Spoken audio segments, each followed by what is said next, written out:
Gatanan ku. A zamanin da akwai wani sarki mai suna Sarki Jafar.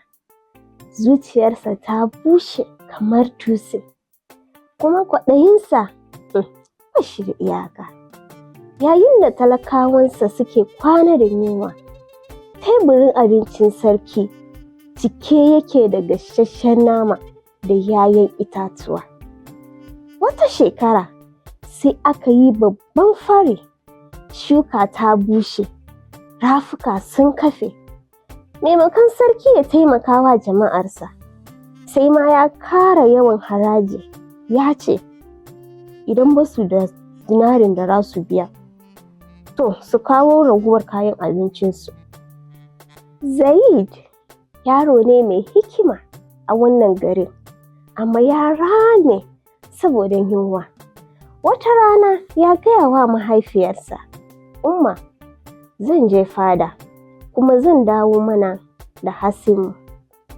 Zaid ya je fada dauke da wani ƙaramin akwati na katako mai kyau. Ya ce wa sarki yana da wata kyauta da za ta mayar da sarki mutumin da ya fi kowa kuɗi a duniya. To sarki ya ji kuɗi. Sarki ya sa aka shigar da shi ciki saboda kwaɗayi.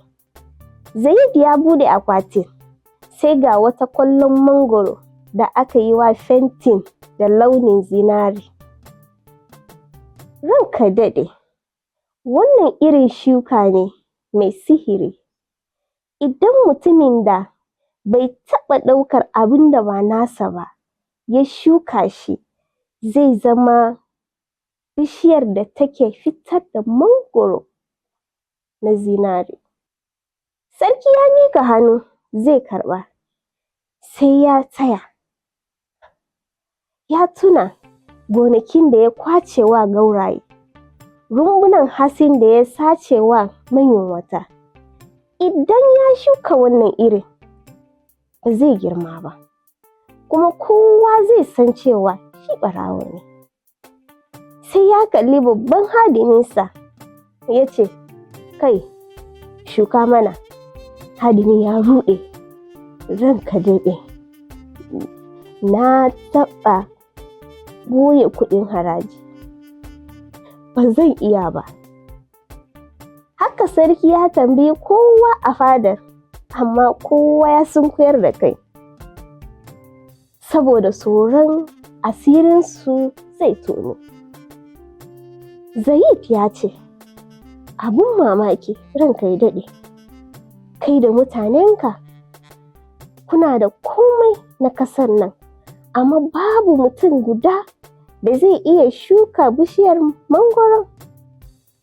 Sarki ya ji kunya, ya kalli yaron nan da ya tona musu asiri da ƙwayar mangwaro.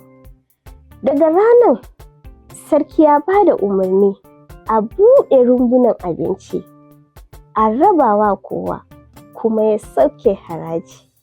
Tungurin gus, ni ne naku Abzuwa Mamman daga 3AM Post Hausa.